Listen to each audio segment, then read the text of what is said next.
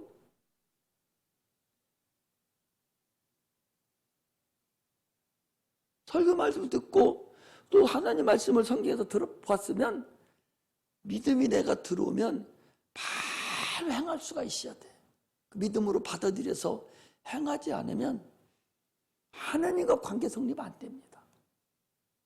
하나님 역사하지 않는다고. 응?